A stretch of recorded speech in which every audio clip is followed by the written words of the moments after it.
Vista TV. This is yet another segment with your presenter Brandon. Today on air we are in Karen village at a very popular community radio station known as Radio Domas.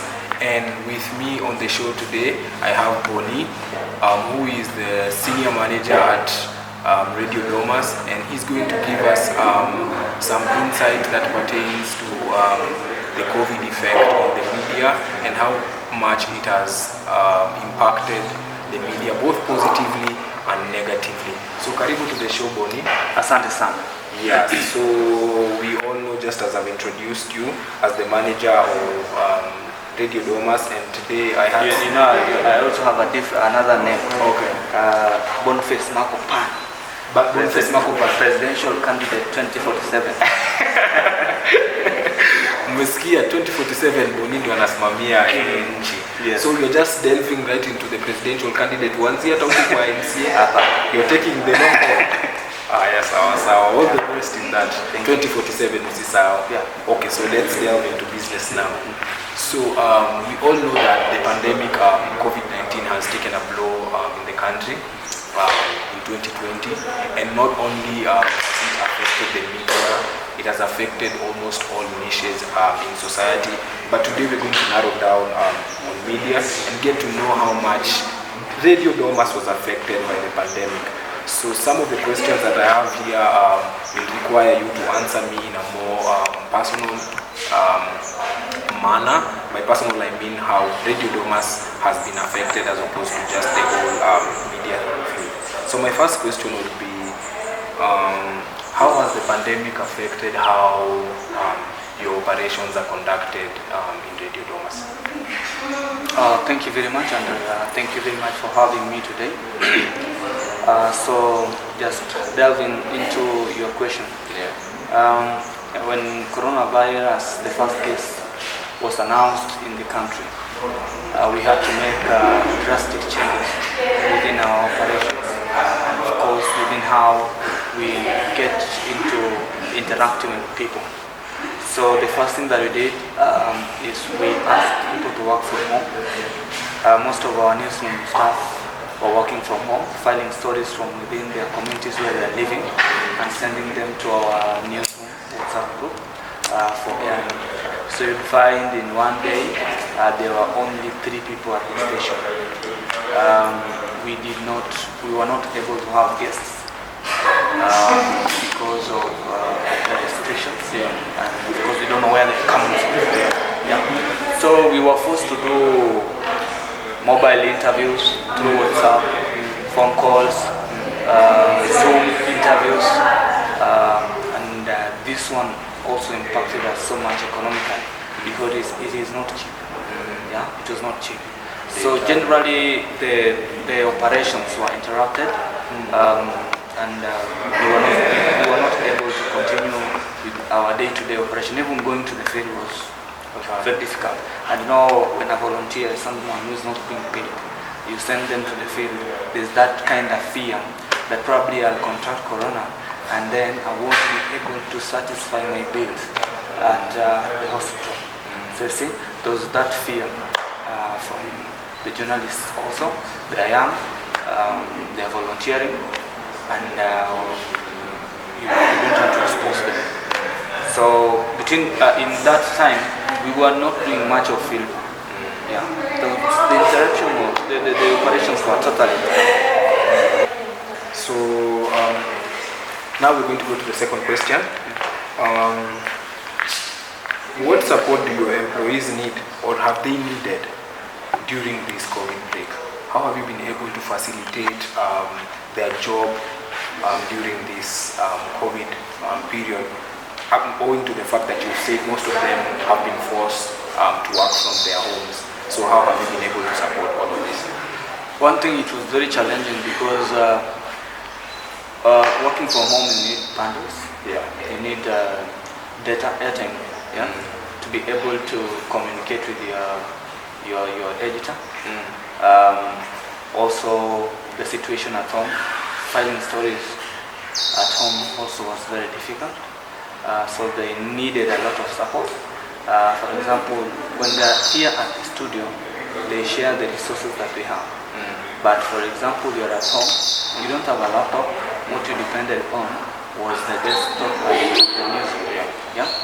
Now you don't have a laptop and you need to file a story. So it becomes very difficult. So they needed such resources. One needs to go and work from home. They need a laptop, they need a recorder. At the station, we have fewer recorders, which means that when you have one recorder, the other person doesn't have one recorder. So you need to return this recorder so that the other person can go to the field. So the limitations in terms of the resources affect them so much that we appealed to Internews, the Rapid Response Fund. So when Internews gave us some funds, we were able to purchase some recorders for the journalists who are working from home. So you see, just grappling for resources, because also community media, they say that we are non-profit. So we are not allowed to advertise or do commercials as per se, but only to interact with organizations with similar ideas. Oh, yes. Okay. At least I feel like there was a that you had offered to your workers.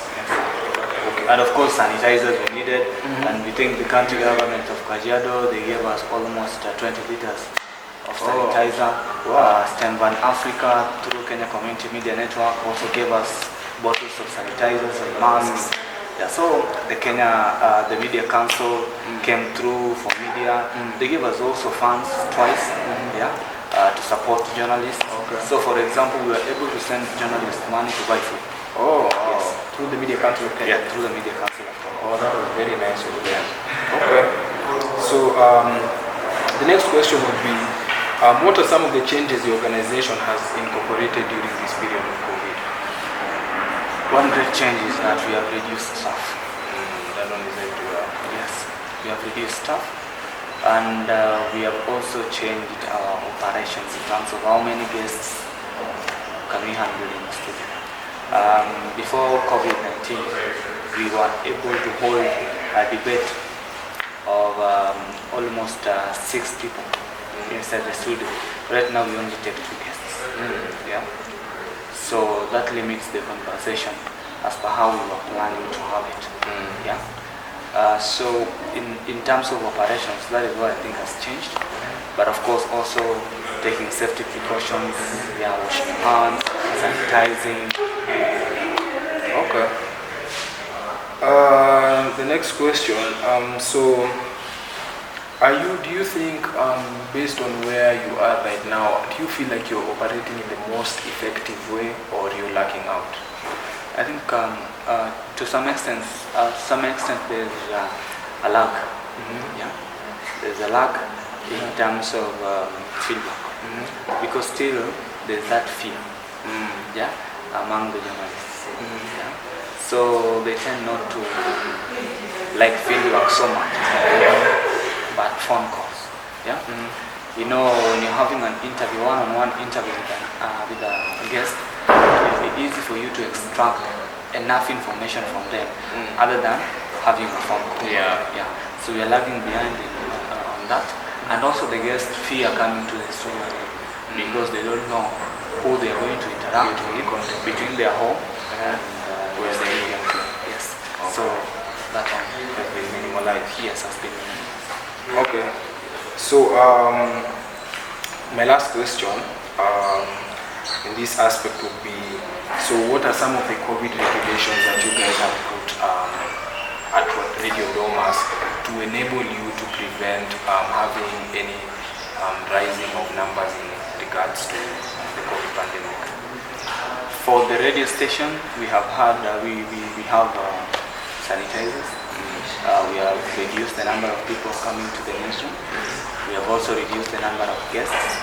Every individual presenter has to sanitize before starting their show, and after finishing their show, they have to sanitize every equipment that is in the studio.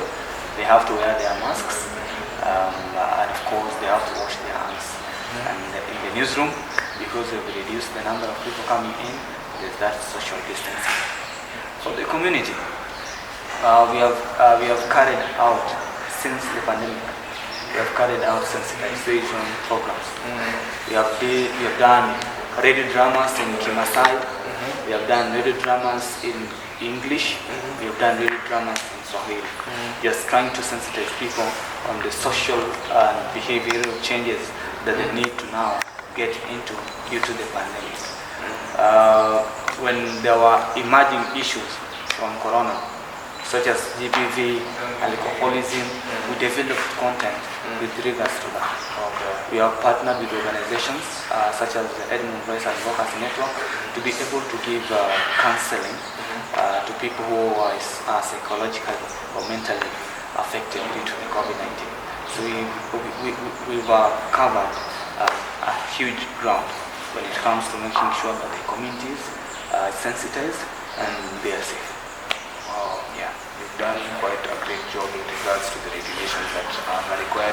I feel like you have even gone to a further extent by the fact that you mentioned that you're sensitizing the whole idea of the COVID regulations, which is very important. And we actually donated food to the community. Oh wow, yes. During this period? Yeah. Yeah, that is also, you see, I feel like there's a lot of devastation that you've done, that is very encouraging. And just for the parting shot, as a senior manager, at Radio Domas, which has really intrigued me so much, I feel like you should speak to the masses once more and just let them know what it takes for one to be a manager and how it is for you as a very young one, as you can currently see that you're a very young lad at a very senior position. Like, how is the experience for you? Is it something that you're liking? Yeah, definitely. See, I'm liking it. Clearly. Yeah, I'm liking it, but it takes passion, it takes responsibility, and of course, as I had said, consistency and the love of the job. The love of my job is basically the love of the community. Because, for example, when I sit down and write a proposal to engage adolescent girls and young women on issues related to HIV and AIDS, it means that I want to be in a healthy community. So basically, just love your job, just be passionate and be consistent. Those are the key things that, for me, and of course, pray. Forget God. Okay, so thank you so much, Bonnie, for this segment. And I feel like what I've picked from all this is that we can all become managers at young ages, and we're going to destroy some of these.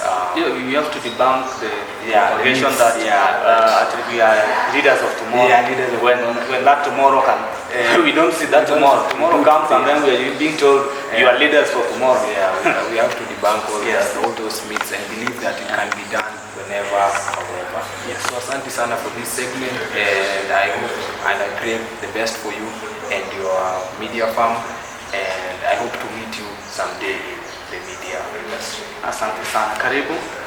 Mungu akubariki. Asante sana. Asante.